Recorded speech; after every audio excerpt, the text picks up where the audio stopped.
páginas de Vidas Cipotudas, momentos estelares del empecinamiento español publicado en la esfera de los libros, desfilan 35 hombres y mujeres idealistas y de acción como Cabeza de Vaca o Clara Campoamor, que han sido capaces de las más bellas gestas, pero también de los más estrepitosos de los ridículos.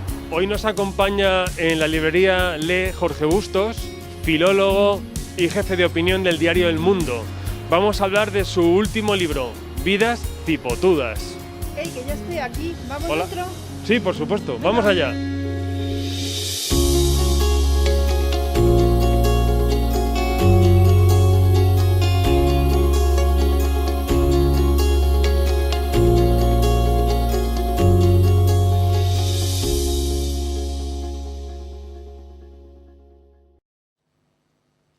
Muy buenas tardes, Jorge Bustos, Jorge Vilches. En este caso el entrevistado va a ser Jorge Bustos, lo digo porque compartís incluso programa de radio, o sea que a la gente le va a sonar mucho ver a los Gorges. Gorges. Claro, a mí de Madrid me sale menos. Oye, la primera pregunta es obligada y es la que hace todo el mundo. Es más, ¿no te haces una idea del debate que ha habido aquí esta mañana con la palabra cipotudo, que alguno decía copitudo y cosas por el estilo? Yo te he oído a ti hablar del cojonudismo de Unamuno, te he oído hablar de Camilo José Cela, te he oído hablar de Lomana. ¿Qué demonios es el cipotudismo? A veces cuando me hacen esta pregunta empiezo a arrepentirme de haberlo titulado así el libro, porque igual ha dado Paulo a algunas interpretaciones equivocadas, pero bueno, sabía lo que me exponía. Yo necesitaba un adjetivo rotundo, fuerte y no demasiado manido para definir esa condición tan española o tan tópicamente española que es el empecinamiento, la obstinación, la tenacidad, la bravura, el exceso. Una serie de rasgos, si quieres, raciales de lo español que los historiadores extranjeros, también los propios, han destacado, incluso la leyenda rosa y también la leyenda negra, como digamos núcleo de lo hispano, ¿no? Esta especie de admiración o de también odio, según el caso, en nuestros rivales históricos, hacia esa condición de lo español que utiliza la cabeza para embestir más que para pensar, que decía Machado, o ese cojonudismo unamuniano que decía que teníamos el cerebro cojonudo y se lo explicaba en una carta a Maragall para explicar por qué no se entendía desde la meseta, no se tenía ningún tipo de empatía hacia las Españas periféricas, hacia era más el momento de la negociación del Estatut de Cataluña, en fin, es una tradición larga. Y yo no quería poner una palabra demasiado usada, así que hice un juego que es readaptar semánticamente un término peyorativo como era lo cipotudo, que yo lo había leído en Cela y en Cela tenía un sentido pícaro, verde, sí, ¿no? Un poco lúbrico, como utilizaba Cela Ramón Jiménez en el cipote de Archidona, su tal. Pero bueno, luego se le dio en aquel artículo del Español de Lomana, se le dio una intención casi ideológica de ataque y peyorativa. Sí. Estaban ahí varios autores que se pegaban entre ellos, digamos, desde el punto de vista estilístico y eran muy variados, pero se intentaba agavillarlos para poder tumbarlos. Se llama la falacia del hombre de paja. Creas un enemigo ficticio para luego cargar contra él. Bueno, pero más allá de eso, a mí no me interesaba polemizar, ni con ese artículo, ni con nada. Sí me interesaba rescatar esa noción de lo español para realmente confrontarla con personajes históricos y ver lo que había o no había de verdad en ese tópico, ¿no? En ese tópico de la obstinación y llevar el adjetivo, deformarlo, agrandarlo para que cupieran en él actitudes nobles, actitudes erróneas y fatales, pero también actitudes espirituales, científicas, que tuvieran que ver con esta idea, ¿no? Fíjate, yo leyendo el libro, y ahora que sabemos lo que es cipotudo, ¿no? Que es por mis narices, por decirlo finamente, claro, ahora entiendo el manda narices que exclamé yo de mezclar a Santa Teresa de Jesús con Sabino Arana. Claro, no, es que el libro, ese era el desafío que le plantea al lector. El lector se puede pensar al ver la portada, que por cierto me encanta, porque esta sombra que proyecta el último de Filipinas con la bandera de España y que se vea un Quijote detrás, porque el quijotismo es una forma también de cipotudismo, se podía esperar un libro lleno de conquistadores, que los hay algunos, o de soldados, o de grandes gestas militares, y yo tenía muy claro que no iba a ser un libro de héroes viriles en el sentido más tópico del macho ibérico, ¿no? Yo quería extender el concepto de lo cipotudo a mujeres que fueron heroicas en sus empeños personales, quería meter artistas, quería meter místicos, profesores, científicos, quería extender esta virtud humana, que no es nada más que la tenacidad, que el empeño en sacar adelante una vocación contra todas las luces de la razón, contra los consejos de tus contemporáneos, contra el ambiente de la época, hasta el final. Y si se fracasa, pues se fracasa a lo grande, ¿no? Ese es un poco un rasgo de nuestra historia, que supongo que será común a otros países, pero es verdad que en España la mirada que los extranjeros con la que nos han juzgado coincide muchas veces con este autoodio tan español, en donde parece que hacemos de menos algunas de nuestras características. Yo no sé si hoy queda algo de ese rasgo en nosotros, yo creo que no, yo creo que la globalización tiene un efecto nivelador y las idiosincrasias colectivas, los temperamentos colectivos ya están muy atenuados. Dicen que un millennial japonés y un millennial de Albacete tienen más en común que alguien que un español de hace 40 años y un español de ahora, ¿no? Es decir, la globalización ha anulado las aristas, ¿no? Por eso hay una mirada nostálgica en el libro hacia las aristas del pasado. Aparte de la tradición, que es un libro que recoge una tradición muy europea, ¿no? Pero también muy española. Yo cuando lo leí pensé, por ejemplo, en ese otro momento crítico de nuestra historia de España, como fue la Guerra de la Independencia, y en Manuel José Quintana, que inició una tradición de recuperación de viejos personajes de la historia española en los cuales se podían ver reflejados los españoles de su momento. Había una tradición inventada o recuperada, fundada en una nostalgia, la nostalgia de los grandes valores que entonces Quintana y otros líricos consideraban que se estaban perdiendo o que merecía la pena recuperar. Al leer tu libro, a mí hay dos personajes que en ese sentido me gustan mucho, les tengo mucho cariño, como son Juan Martín, el empecinado, ¿no? Y Clara Campoamor, ¿no? Un hombre y una mujer, donde lo más importante de ellos son los principios que defienden a pesar de todo, que eso es realmente lo que es el cipotudismo, es decir, ese empecinamiento a ir tú solo frente a todo por defender tus principios, teniendo en cuenta las consecuencias que pueden tener. El final que tiene el empecinado es bien triste, cómo le da la vuelta, cómo le repudia el mismo pueblo por el que él luchó, cómo le torturan y en el último momento él se revuelve, y aquí no es fantasía, ¿no? Sino que es la realidad, se revuelve y muere de una forma como mueren los mártires, ¿no? O Clara Campoamor, 100 años después, defendiendo contra viento y marea el sufragio femenino, repudiada por la izquierda, que tiene que huir de España en el año 36 porque teme que la van a fusilar, y luego vuelve a España 3 veces durante el régimen de Franco y no tiene apoyo ni siquiera. Que ella escribe a Gregorio Marañón y dice, es el libro que tú citas de Mi pecado mortal, el voto de la mujer, el voto femenino, escribe a Gregorio Marañón y no tiene nada más que silencio.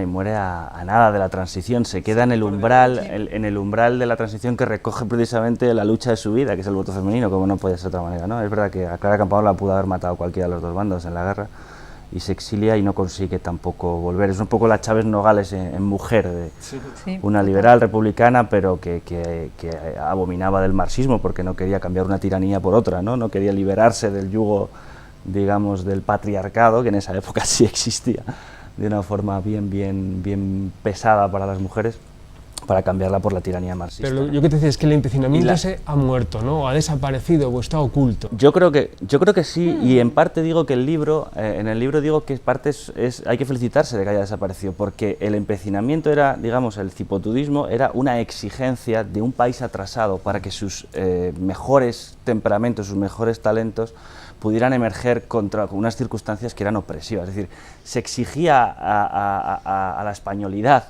digamos, un plus, porque la propia España era cicatera con sus mejores talentos. Entonces había que hacer unos esfuerzos sobrehumanos para poder llevar adelante determinados proyectos, ¿no?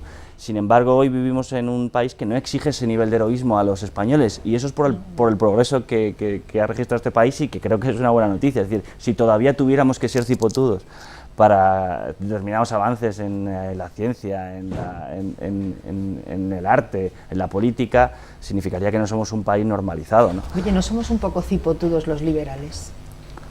Teniendo en cuenta que la mayoría... Bueno, dicen que el liberalismo está por estrenar en España, ¿no? Que siempre ha sido... Claro, por eso te digo, fíjate. El liberalismo lo que pasa es que tiene muchos reivindicadores, y al final creo que la manera más honesta y elegante de ser liberal es no reclamarse nunca liberal. O sea, el liberal tiene que hablar por sus hechos, no por sus definiciones. Decía Gregorio Marañón que era como ducharse, que era una actitud ante la vida. Sí, sobre todo estar siempre dispuesto a revisar las propias opiniones y a darle la razón al enemigo. En fin, eso es una cosa que en España, que somos el único país donde no ha habido un gobierno de coalición todavía, por ejemplo, en toda Europa, creo que junto con Malta, aunque creo que pronto van a cambiar esas cosas, pero es verdad que muchas veces la lucha por la libertad, también la lucha por la tiranía es tipotuda. Hay algunos tiranos, algunos villanos en el libro, como Lope de Aguirre o como el propio Sabino Arana, que se empeñaron en una ideología antiliberal, una ideología abiertamente enemiga de la libertad, ¿no?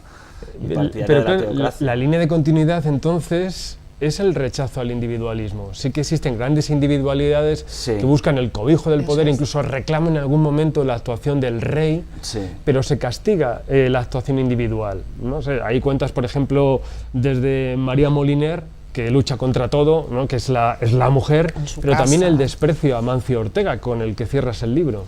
Se tolera mal el éxito individual. Somos un país de mentalidad muy igualitarista, en el fondo somos un país igualitarista, somos un país en donde hay que camuflar el éxito personal o hay que pagar un cierto peaje ideológico socialdemócrata, ¿no? Para que te perdonen el éxito, ¿no? Te perdonen. Pero yo quiero pensar que esas cosas están cambiando. A mí me parece que es decir, nunca vamos a tener la tradición anglosajona de heroísmo individual, de admiración hacia los grandes logros. Estados Unidos es una nación forjada a base de individuos a los que se rinde culto civil, ¿no? Y en buena parte Inglaterra también. Aquí el liberalismo, en el sentido de lucha individual contra el Estado, aunque aquí no siempre el Estado aquí ha tenido una doble sensación. Por un lado era el garante de esa igualdad, porque del rey abajo ninguno, ¿no? Están los dramas de Calderón, de López. El Estado es el garante de que la ley va a impedir que determinados estamentos privilegiados opriman al pobre, ¿no? Entonces hay un sano igualitarismo, yo creo que de raíz cristiana y católica, que siempre hemos tenido aquí. Pero también hay una sospecha del Estado como permanentemente corrupto, y por tanto hay un heroísmo pícaro en el hecho de conseguir corromperse sin que te pillen, ¿no? Hay una cierta admiración también, por eso es el país donde nace la picaresca. El pero tú has dicho antes, anárquico, ¿no? Del español, frente al espíritu colectivista. Aquí la idea con mayúsculas, el anarquismo siempre tuvo buen suelo donde crecer. Pero tú has mencionado antes la tradición de las hagiografías, ¿no? Estos historias de santos que leía Santa Teresa y que son los que a ella le... Pues efectivamente el libro, y otros muchos de la tradición, el de Pla, los Números de Pla o muchos otros, de Gómez de la Serna, de Juan Ramón, que hay una intención moralizante. Tú has hablado de reflejar, hay una especie de espejo de costumbres en proponer a los españoles modelos de conducta para que no se pierda lo mejor de la idiosincrasia española. Y hay algo en este libro, también hay mucho humor, también hay mucha desmitificación, también hay un poco reírse de las burradas de algunos personajes, pero sí hay de fondo una visión amable, tierna y yo creo moralizante, en el sentido no catequético, pero sí de reconciliación con nuestro pasado. Ahora que nuestro pasado, bueno, ahora y parece que siempre, hoy se va a debatir en el Congreso de los Diputados la derogación de la ley de amnistía del 77, otro disparate de quienes desean utilizar el pasado como el argumento político, un conflicto permanente, ¿no? Pero es verdad que la historia de España hay ahora mismo una especie de fenómeno de interés renovado por nosotros, si no es que lo ha habido siempre. Y sobre todo yo aspiro a pertenecer a una generación donde España deje de verse como el eterno problema, ¿no? Tú sabrás como historiador, Jorge, que la problematización de España ha sido una de las vetas más feraces de la historiografía moderna. Los hispanistas británicos fascinados también que quieren a veces vernos como perpetuos románticos a pie de un castillo en ruinas y tocando la guitarra, y hay el orientalismo.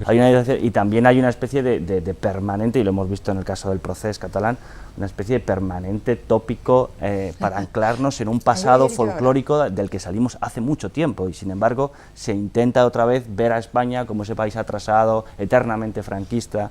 eternamente antiliberal, donde la democracia nunca acabará de arraigar, y eso me parece profundamente injusto. Yo aspiro a pertenecer a una generación donde España deje de verse como un problema y se pueda uno acercar a su historia sin ningún complejo, ¿no? Fíjate, incluyes en el libro, es que volviendo al tema de catalán, claro, a Sabino Arana, ¿no? Ese empecinado, iluminado, que se casó con una señora con 126 apellidos vascos, no 8, 126, que luego se fue con un guardia civil, cosa que se suele desconocer. No te falta Puigdemont en la lista de empecinados. Es que no es el gran empecinado actual. Incluso para la villanía tiene que haber un poco de un grado de excelencia, ¿no? Lo que no puedes es manchar el libro con la inclusión de un personaje tan menor, porque en el fondo Puigdemont es un hombre muy mediocre, Sabino Arana probablemente sea el peor parado del libro, pero al menos era un hombre que arrostró muchas veces la cárcel. Sin embargo, Puigdemont ha huido para no enfrentarse a ella. Es decir, es un hombre que se consideraba depositario de una verdad revelada, que es la raza vasca superior a los maquetos. Entonces él, con esa idea delirante, y que realmente consideraba, además la recibió un domingo de resurrección, y consideraba una idea transmitida por el mismo Dios, le llama el PNV el Dios y leyes viejas. Exacto. Y la medievalización, la romantización exagerada de la raza vasca, ¿no? Bueno, pues este tipo que tiene bustos en los parques y nombres de avenidas, y que es un hombre cuya efeméride se llegado muy alto en la jerarquía nazi. Se celebra el PNV todos los años. Y tal. Sí, bueno, se arrepintió, aunque luego nombró a un sucesor que era igual de radical que era al frente del PNV. En fin, no, es un tipo, a mi juicio, venenoso para la historia política de España, pero a quien no le voy a regatear el valor. Es decir, si la condición de lo español, la que más admiración suscita históricamente, no ha sido la inteligencia, sino los cojones, un español podía ser tonto, pero si era valiente tenía el respeto de los hombres y el amor de las mujeres. Es decir, la condición para ser un español prototípico, ¿no? según nos quiere el tópico, era esa, era el valor. La inteligencia, bueno, eso no es tan importante. Sí, ¿no? Pero fíjate, él decía literalmente, Maquetania incluye a Cataluña. Bueno, es que consideraba incluso que los alaveses eran burgaleses. O sea, para él era Vizcaya era el cogollo de la raza. Incluso los guipuzcoanos, bueno, no estaban dentro de la Icurriña. Un quiebro. Empezabas hablando de mujeres, ¿no? Tú has incluido en el libro a mujeres como Clara Campoamor, pero también incluyes a Santa Teresa o a Juana de Castilla, alias la Loca, a la que hoy en día el feminismo no reconoce como mujeres valiosas. Es más, tú sabes que tu libro, hoy si lo cogen las feministas radicales, te lo harían reescribir porque no hay el mismo número de mujeres que de hombres. Bueno, sí, esto es un asunto un poco cansado, pero bueno, es evidente que por el propio demanda del feminismo, si ha existido durante siglos en Occidente un patriarcado, significa que precisamente las mujeres era porque las mujeres no podían tener un protagonismo parejo al que han tenido los hombres. Eso es indiscutible, es decir, eso no se puede discutir. Me hubiera gustado sacar más mujeres, pero no son paritarias, ni me guié por un criterio paritario, ni creo que haya por qué guiarse por él. Quieren obligar a reescribir los libros de historia, los libros de Bueno, yo creo que eso no va a llegar a ningún lado, porque es un disparate de tal calibre, vamos, quiero pensar, es verdad que hay determinados campus universitarios, tú lo conoces bien, Jorge, sobre todo en Estados Unidos, donde realmente se han convertido en cotos cerrados, donde patrullan una especie de comités ideológicos que van decidiendo si un profesor se extralimita, en fin. El otro día Vargas Llosa alertaba sobre el peligro inquisitorial que podía suponer determinada concepción radical del feminismo para la propia existencia de la literatura, que decía Orwell que es un animal salvaje que no cría en cautividad. O sea, si tú intentas hacer una literatura de buenos sentimientos, haces propaganda, no haces literatura. La literatura necesita novelas como Lolita y necesita novelas de Henry Miller y en fin. Yo creo que ese intento de reescribir el canon desde una óptica forzosamente feminista radical no va a tener recorrido. Creo que las libertades en Occidente tienen suficiente arraigo como para resistirse a lo que yo creo que es una ola que no acabará por cambiar la fisonomía intelectual de los pueblos. Igual soy muy optimista. ¿Qué diría Clara Campoamor, que era humanista y no se definía como feminista? Ya, pero bueno, Clara Campoamor ha sido víctima de un lavado también, de un intento de lavado ideológico, de apropiación ideológica por parte de los neomarxistas de Podemos, que en el fondo, si fueran a sus escritos, yo recientemente he leído una antología que se ha publicado de sus columnas, porque ella empezó como columnista, lo dice muy claro, dice, es que ella consideraba que el comunismo era la nueva tiranía y pedía que las mujeres no se dejaran encandilar por las promesas de emancipación comunista. Al mismo tiempo era una mujer revolucionaria y mal vista por la derecha, porque fue una mujer que como abogada llevaba divorcios, en una época en la que el divorcio, en fin, ella llevó el divorcio de Valle Inclán, ¿no? Y era una mujer que, claro, en las salas de té de la alta burguesía se la consideraba una descastada y entonces una rebelde, ¿no? Bueno, pues es esa tercera España que se acaba imponiendo a partir del 78 y de la que estamos. Entonces, lo que no se puede, yo siempre lucharé para que no se desequilibre hacia ninguno de los dos lados, ¿no?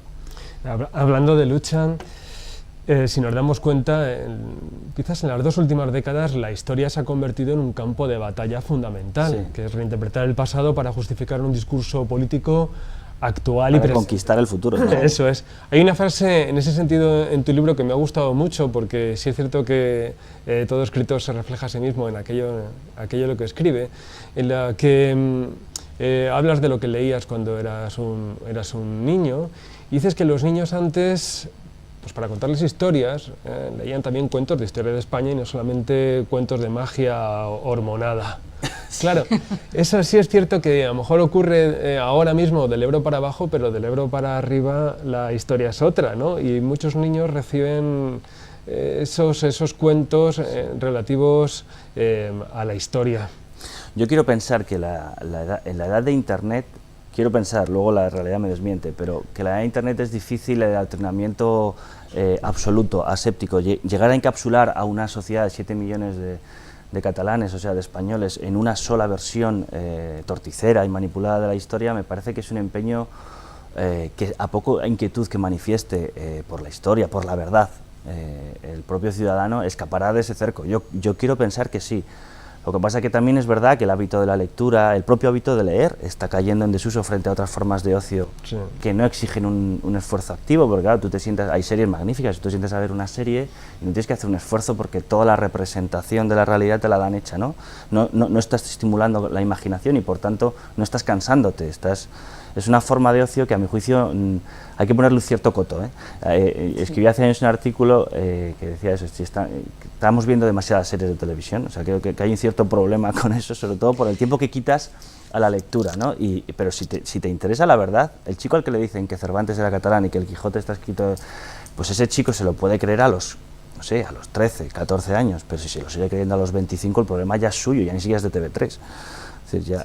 Si quieres buscar la verdad, hay vías para encontrarla, ¿no? Pero sí es cierto que hay una demanda, ¿no? Digamos, al otro lado, por decirlo de alguna manera, incluso allí mismo, de conocer el otro pasado de España, que es en cierto modo lo que está en tu libro, y ahí volvemos al principio a la recuperación de estos santos laicos, de esos españoles individuales cipotudos, empecinados, que reflejan, no es una palabra de nuestro tiempo, pero sí esa raza, ¿no? O esa nación, o ese carácter de pueblo que hemos tenido. Si somos precisos y científicos, ni raza, ni nación, ni pueblo existen. Son abstracciones que creamos. Son construcciones culturales. Son construcciones culturales que creamos. Claro.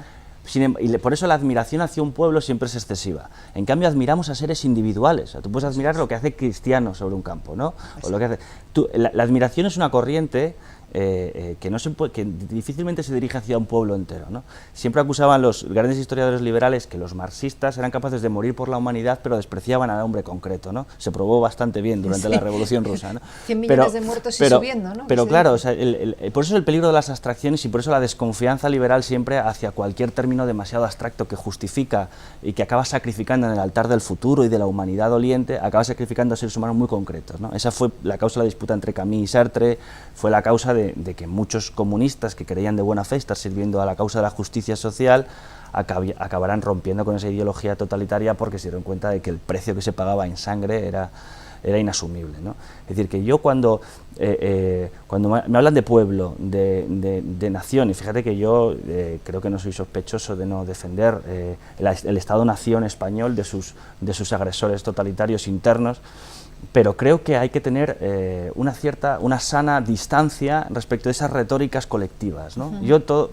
lo que decía Borges, en toda emoción colectiva veo algo indigno. Es un poco exagerado porque en el Mundial seguramente todos nos embrutezcamos, pero me gusta más los personajes individuales, singulares que cambian la historia. Pero quizá es que ahora la idea de España no es tanto una idea de nación como constructo social, sino es la idea de la defensa de la libertad. Cuando la gente está de la defensa de la sacando en Madrid democracia, las banderas de España a su efectivamente, balcón, es decir, que lo hace individualmente. Claro, no están, eso es lo que la cierta izquierda no ha conseguido entender, y por eso acusan a la reacción nacionalista española el haberse envalentonado para responder al desafío catalanista. Yo creo que no, porque la bandera de España que sale a los balcones no está diciendo vamos a volver a Laguna Grande y libre de Franco, no, está diciendo respetemos las fronteras, respetemos el sistema de solidaridad constitucional, respetemos la ley y la democracia y la libertad, ¿no? Eso es lo que quiere decir la bandera. Lo que pasa es que la izquierda, que ha sido educada en un recelo visceral hacia la rojigualda, pues no puede entender que esa rojigualda ya no significa lo mismo que en el 65 o en el 75. No puede entenderlo porque ha sido educada en el rechazo a esa bandera y en la nostalgia injustificada de la tricolor. Y yo creo que eso es una pedagogía que a los que hemos nacido en el año 82, que es mi caso, yo no voy con una pulsera de España, pero no tengo ningún problema con la bandera, ni necesito justificar, si me la pusiera o no me la pusiera.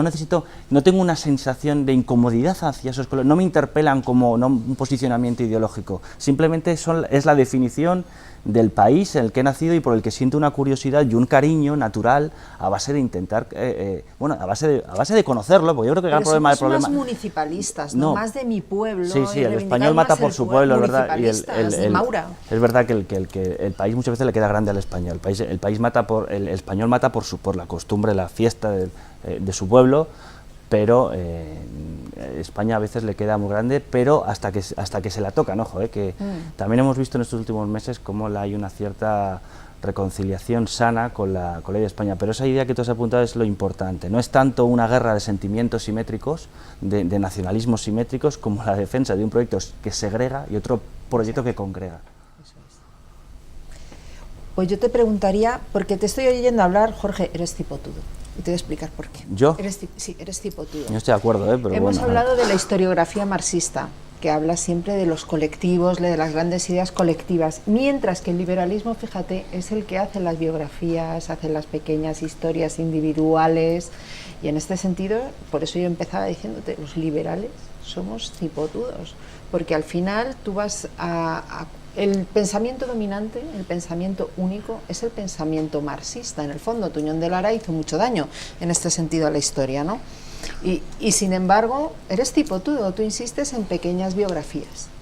A ver, yo creo que eso es propio liberalismo. Hay grandes escritores marxistas, por supuesto. Hay grandes filósofos pero pensadores de ideas colectivas. Y yo leo, no solo me restrinjo al pensamiento liberal, porque aunque ahora estoy leyendo la biografía que hace Schumpeter, un gran economista vienés, sobre el propio Karl Marx, y le trata con una mezcla de crítica y tributo, ¿no? Hay una cierta admiración, porque evidentemente lo que tú no puedes es 2 siglos de filosofía marxista.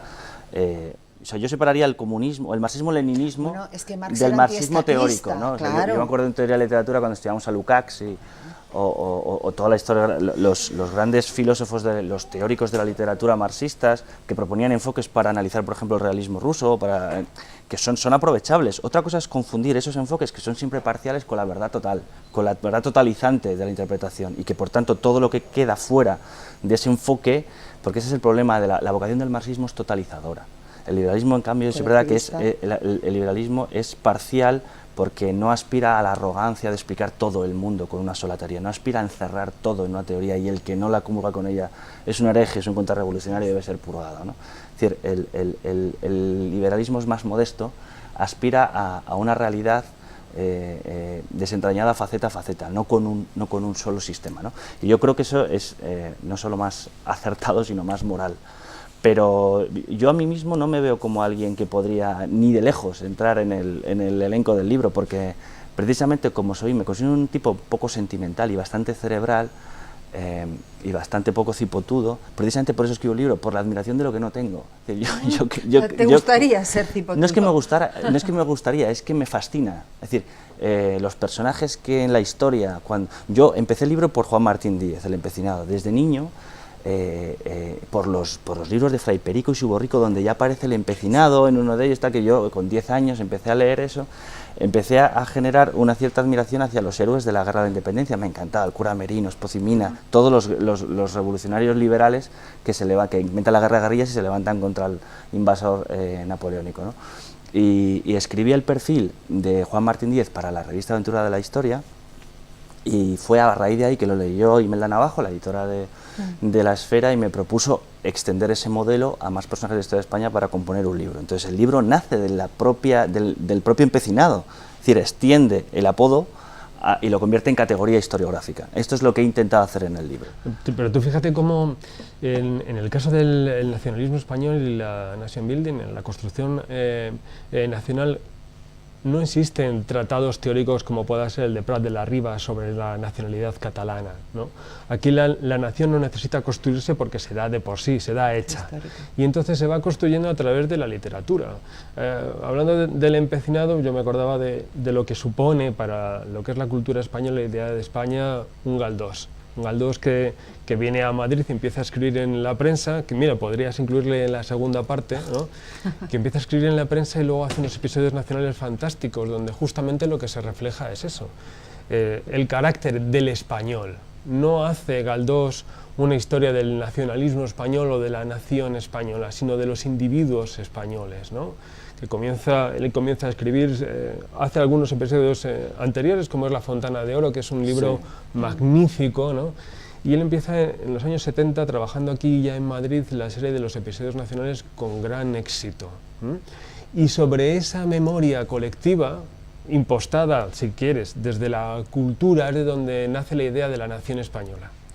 En el momento en el que, claro, en la transición, bueno, antes de la transición, cuando durante el régimen de Franco se construye no el Estado-Nación, sino el Estado Nacional, identificado con una persona y unas ideas fuera de los cuales no existe la españolidad, con la transición se pierde todo eso, porque justamente se rechaza todo lo que había supuesto la idea de España vinculada al franquismo.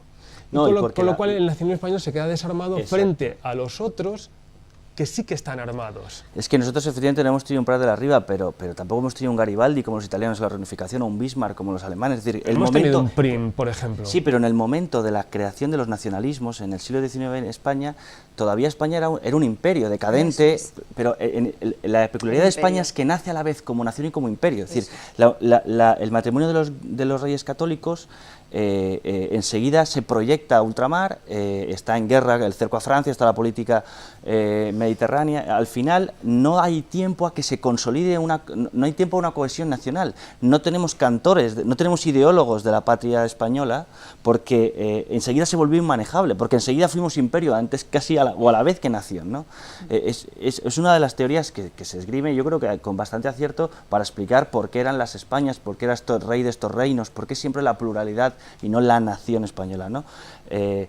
Y nos faltó este impulso centrípeto que tuvieron los italianos o los alemanes, porque en el fondo estábamos en otra cosa. Nosotros no necesitábamos eso, porque nos preocupaba la administración de un imperio y no la creación de la superestructura ideológica que lo mantuviera sujeto, ¿no?